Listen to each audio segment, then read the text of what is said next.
बिस्मिल्लाहिर्रहमानिर्रहीम। अज़ीज़ तुलबा तालिबात, अस्सलामु अलैकुम। आज हम आपको उर्दू के लेक्चर में खुशामदीद कहते हैं।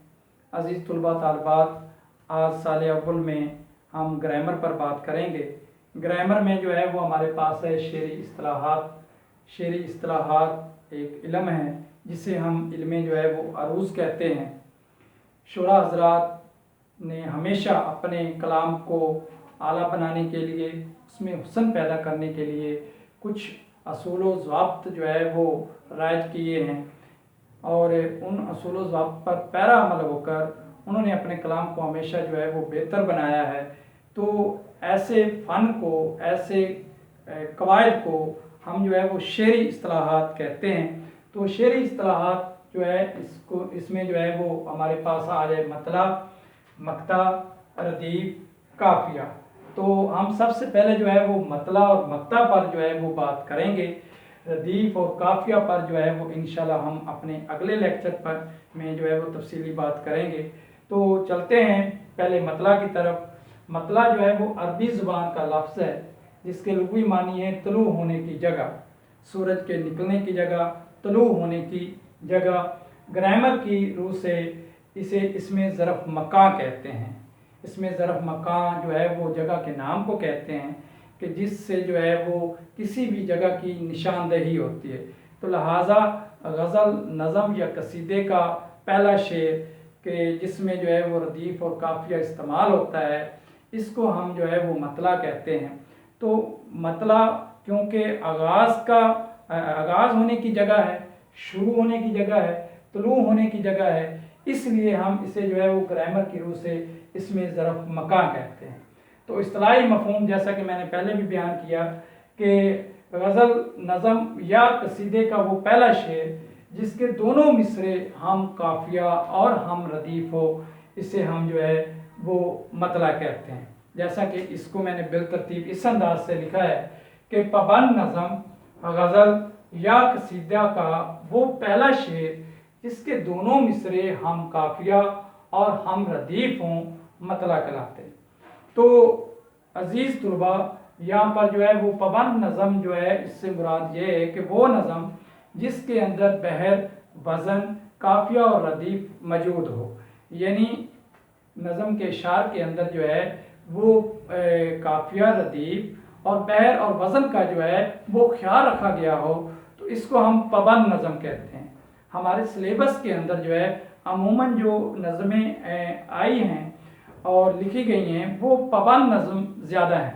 तो इसके बाद गज़ल जैसा कि आप पिछली क्लासेस के अंदर जो है इसके बारे में पढ़ चुके हैं कि गज़ल का हर जो शेर होता है वो अपना अलग मफ़हूम रखता है, वो अपना एक अलग जो है वो तसव्वुर रखता है, अपना एक अलग तख़य्युल रखता है। लिहाजा गज़ल का एक शेर दूसरे गज़ल का ताबे नहीं होता। तो उसके बाद जो है वो कसीदा है।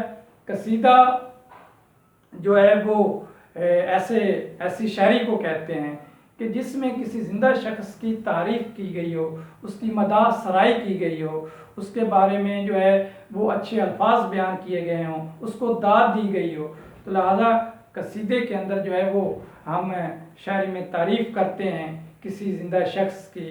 तो कसीदे या नज़म, गज़ल का पहला शेर जिसके अंदर काफिया और रदीफ़ इस्तेमाल हुई हो, उसको हम मतला कहते हैं।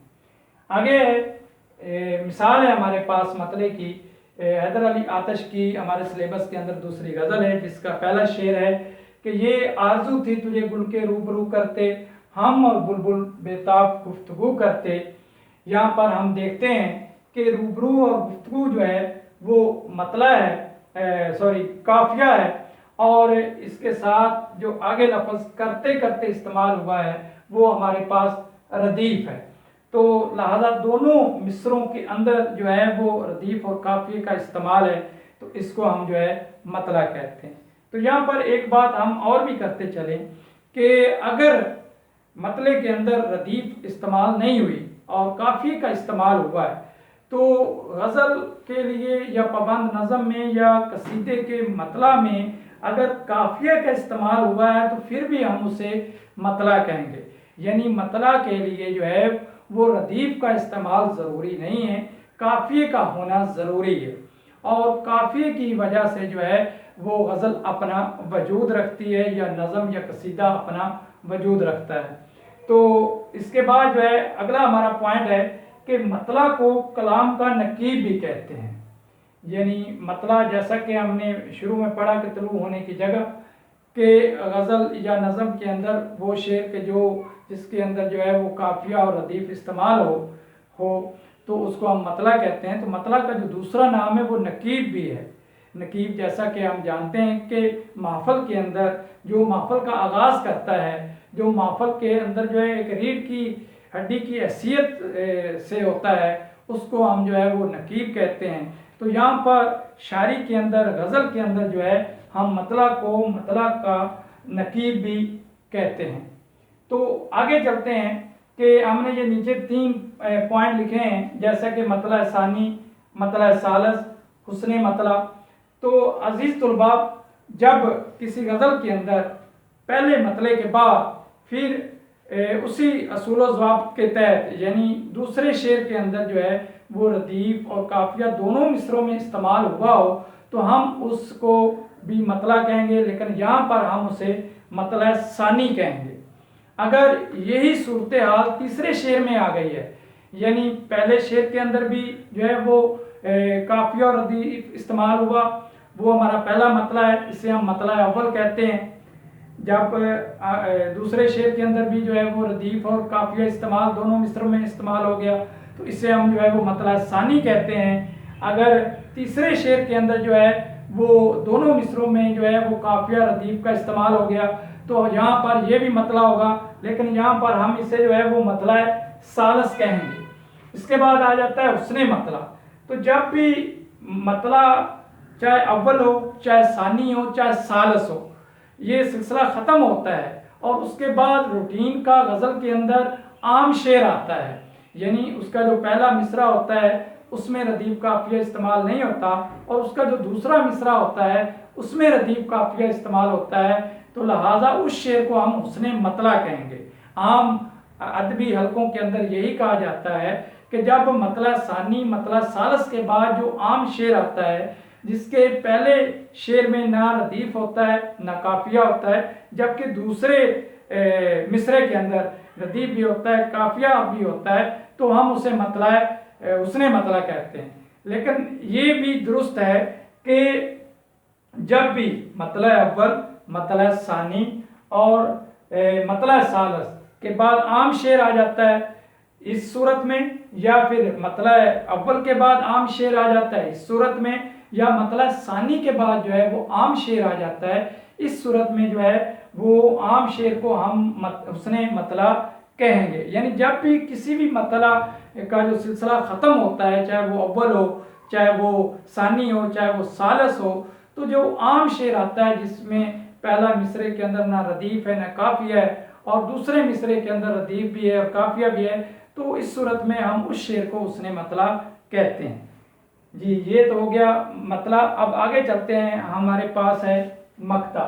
तो मक्ता जो है जिसका मानी है अरबी, जो कि अरबी ज़ुबान का लफ्ज़ है, जिसके लुग़वी मानी है कता करना, काटना या ख़त्म करना।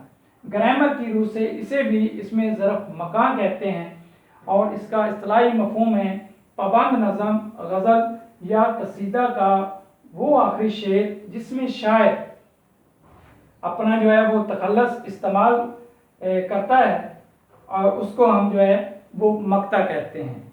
मक्ता अगर आखिरी शेर में तखल्लुस ना हो तो उससे मैं आखिरी शेर कहेंगे।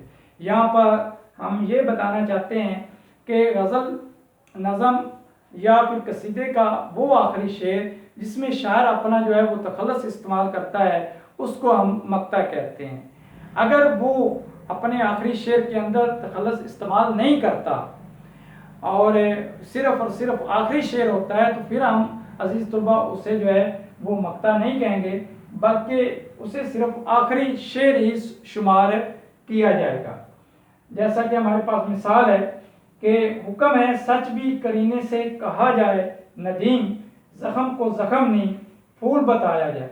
तो यहाँ पर जो है वो यानी नदीम जो है, अहमद नदीम कासमी जो है, उनकी गज़ल है। तो उन्होंने जो है वो नदीम जो है वो तखल्लुस इस्तेमाल किया है।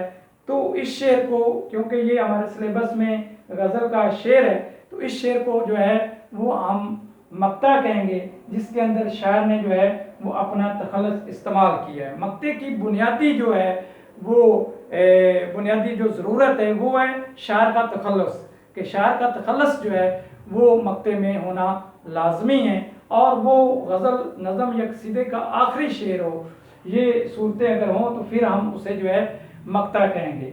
अगर इसके अलावा यहाँ पर मैंने नीचे लिखा है कि मक्ता सानी, तो मक्ता तो वो हो गया कि जो आखिरी शेर हुआ जिसके अंदर शायर अपना जो है वो तखल्लुस भी इस्तेमाल करता है। लेकिन मक्ता सानी क्या है? मक्ता सानी वो है कि अगर मक्ते के अलावा यानी आखिरी शेर के अलावा शायर ने कहीं और भी जो है वो अपना नाम इस्तेमाल किया है, तो वो शेर जो वो मक्ता सानी कहलाएगा, कि जिसके अंदर वो अपना तखल्लुस इस्तेमाल करता है, उसको हम जो है वो मक्ता सानी जो है वो कहते हैं। तो अजीज तुलबा, ये था हमारा आज का लेक्चर। उम्मीद है कि आपको जो है वो पसंद आया होगा। इंशाल्लाह अगले लेक्चर तक इजाज़त।